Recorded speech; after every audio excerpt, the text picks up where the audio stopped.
नमस्कार दोस्तों, आप सब कैसे? उम्मीद करते हैं हम सब बहुत बहुत अच्छे होंगे। दोस्तों नीट एग्जाम पर दोस्तों यहाँ पर बड़ी खबर। अब क्या नहीं हुआ, खत्म होगी नीट की परीक्षा, डायरेक्ट एडमिशन होगा एमबीबीएस में। दोस्तों आज की सबसे बड़ी खबर है, मामला दोस्तों सुप्रीम कोर्ट में। राष्ट्रपति के फैसले के खिलाफ सुप्रीम कोर्ट पहुंची राज्य सरकार, खत्म होगी नीट अनिवार्यता या नहीं, जाने हैं पूरा मामला। दोस्तों यहाँ पर पूरी डिटेल में इंफॉर्मेशन दी जाएगी, पूरे एंड तक कंप्लीट वीडियो देखिएगा। दोस्तों यहाँ पर देख सकते हो what is anti NEET bill. जी हाँ दोस्तों, एंटी नीट बिल को लेकर एक मामला सामने आया है। तमिलनाडु सरकार बिना नीट पे यूजी पे मेडिकल कोर्सेज में एडमिशन के लिए एक नई बिल लाई है। इसे एंटी नीट बिल कहा जा रहा है। तमिलनाडु असेंबली में यह बिल पास होने के बाद मंजूरी के लिए राष्ट्रपति के पास पहुंचा था, लेकिन इस पर रोक लगा दी गई है। मतलब इसे राष्ट्रपति से पास नहीं किया गया है। अब नीट की अनिवार्यता को लेकर चल रही लड़ाई में एक नया मोड़ ले लिया है। राष्ट्रपति के एंटी नीट बिल पर रोक लगाने के फैसले को तमिलनाडु सरकार ने सुप्रीम कोर्ट पर चुनौती दी है। राज्य सरकार ने राष्ट्रपति के फैसले को कानूनी रूप से अस्थिर और संवैधानिक रूप से अनुचित बताते हुए सुप्रीम कोर्ट से हस्तक्षेप करने का आग्रह किया है। तो दोस्तों यहाँ पर सुप्रीम कोर्ट से हस्तक्षेप करने का आग्रह किया है। बड़ी खबर है दोस्तों, यहाँ पर हम लोग जानेंगे क्या है एंटी नीट बिल। अब दोस्तों इसे हम लोग समझ लेते हैं।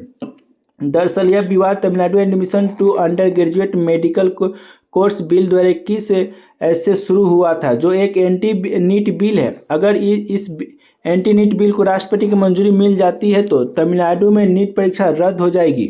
दोस्तों अभी तमिलनाडु शुरू किया है, बाकी पूरे देश में शुरू हो जाएगा, इसलिए ये बिल पास नहीं होना चाहिए। अगर बिल पास हो जाएगा तो हमारे समाज में अनपढ़ गंवार डॉक्टर बनना शुरू हो जाएंगे। इस बिल का मतलब यही है। दोस्तों आगे हमने यहाँ पर देखते हैं, यहाँ एमबीबीएस बीडीएस समेत अन्य यूजी मेडिकल कोर्सेज में बिना नीट के एडमिशन हो सकेंगे। नीट यूजी के बजाय 12वीं क्लास में प्राप्त मार्क्स के आधार पर डॉक्टरी की पढ़ाई करना संभव हो सकेगा। दोस्तों एक सरासर यहाँ पर समझिए कि समाज के लिए बहुत बड़ी यहाँ पर अन्याय हो जाएगा। दोस्तों तमिलनाडु सरकार अंडर ग्रेजुएट कोर्स में एडमिशन के लिए एंट्रेंस एग्जाम या national eligibility cum entrance test के खिलाफ है। राज्य सरकार लंबे समय से इस परीक्षा को रद्द करने की मांग कर रही है। यहाँ तक कि साल 2021 में तमिलनाडु विधानसभा में नीट विरोधी बिल पहले ही पास कराया जा चुका है, जो इसे राष्ट्रपति की मंजूरी के लिए केंद्रीय गृह मंत्रालय के पास भेज दिया गया है, जो कि यहाँ पर अभी पास नहीं हुआ है।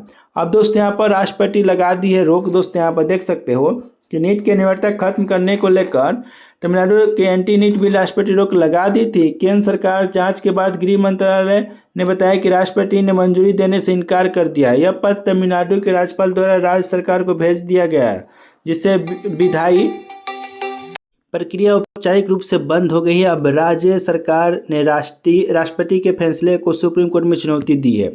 अब दोस्तों सुप्रीम कोर्ट ने पहले ही मन बना लिया है कि दोस्तों ये नीट एग्जाम को हम 10वीं के 12वीं के हिसाब से नहीं करेंगे। अब दोस्तों यहाँ पर देख लीजिए, तमिलनाडु सरकार का कहना है कि नीट ग्रामीण और सरकारी स्कूलों के पृष्ठभूमि के छात्रों के लिए नुकसानदेह है।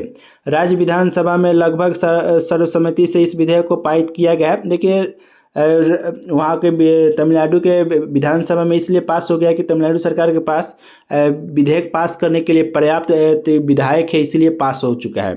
Advocate on record Meesa Rohatgi Mohta द्वारा दायर याचिका राष्ट्रपति द्वारा नीट विरोधी विधेयक को मंजूरी देने से इनकार करने की चुनौती देती है और इस पर भी सीनियर एडवोकेट पीपल्स को कर रहे हैं। सरकार ने कोर्ट से अनुरोध किया है कि वो मंजूरी न देने के फैसले को असंवैधानिक घोषित करे और विधेयक पर उसके अच्छे बुरे नतीजों के आधार पर फिर से विचार करे।